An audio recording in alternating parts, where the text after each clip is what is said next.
Hey y'all, as my cousin Baltimore would say.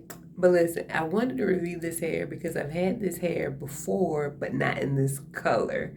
So I'll put a link in the description box to the color that I had before and the tips and things that I mentioned in that review. Because once you look at that one, you'll see that this hair looks different. So this looks bigger at this point. I got it installed yesterday. My stylist installed it.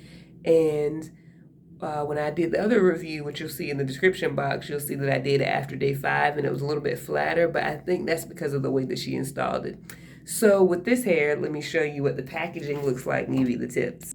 Okay, so this is the Deep Twist 12-inch crochet hair in the color T1B/BG by African Collection Snap, or from the makers of X-Pression. And you'll see that this color that I have in my head is the same color that's shown on the model. So it looks different. Like you said, this kind of, to me, doesn't look as burgundy as it looks on me. So maybe it looks different based on your skin color. But the hair really looks different to me in terms of coloring. But the other thing that I'll notice is that the way that her hair looks in the picture is kind of similar to what mine looks like based on the installation, which I'll get into. So see how this hair looks like it's completely pre-looped, where you can just stick the latch hook needle in and just crochet it in? Well, it's not. Actually, the hair, if you look at my other video, it's just bent basically at the top. So you can take it apart, and instead of installing this one big piece, you can install smaller pieces. So that's basically what my stylist did. So she would take each piece and break it into like 4 or 5 pieces so that it was smaller. And I think that's why the curls are as loose as they are. You'll see like in the other video that the hair looks like the curls are tighter. And I don't remember her taking the hair into smaller pieces to install it. So I think that's why it looks different in terms of the shape, so to speak. I feel like the length is basically the same. And you'll notice here that compared to the other video, that the part is also smaller. It's not as wide as it was the last time. She said she wanted to make the part smaller this time so that as my hair grew out, it wouldn't look like railroad track in terms of the width with all of that. The other thing to note is that each of the packs of hair for this particular hair, it comes in like 3 bundles, and each bundle has like 12 pieces.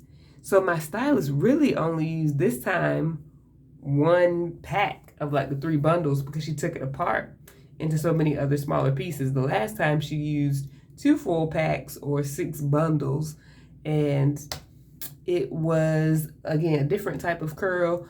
I also noticed that the last time, if I put a scarf on to tie this top part down and then put on my bonnet, that this top part looked less frizzy and it lasted longer.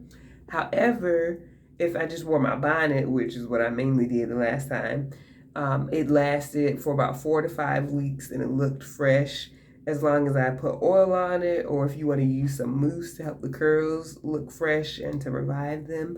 But if you don't use anything on this hair and just oil your scalp and only wear a bonnet, the hair will look fine for about 4 to 5 weeks, but after that it starts looking raggedy.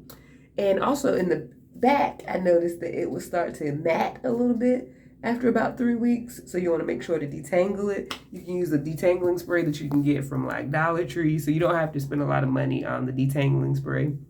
But definitely as it starts to mat, use some detangling spray to help keep the hair, again, refreshed. And that's basically it. You can also trim the ends if the ends start looking raggedy to help the style last longer. But to me, this is about a 4 to 5 week style. And the good thing, in my opinion, is that you don't have to worry about a lot of new growth if you get this ombre-like color, because for me, at least, it matches a little bit more closely to my natural hair color, so that as it grew out, it wasn't as bad in terms of like if I had gotten it with only this like reddish burgundy-ish color, then of course it would have been more noticeable. But you're not able to really see the new growth around the edges as much because of the way that the style lays. So if you tried this hair, let me know what you thought. And if you have any questions about the hair, definitely comment below.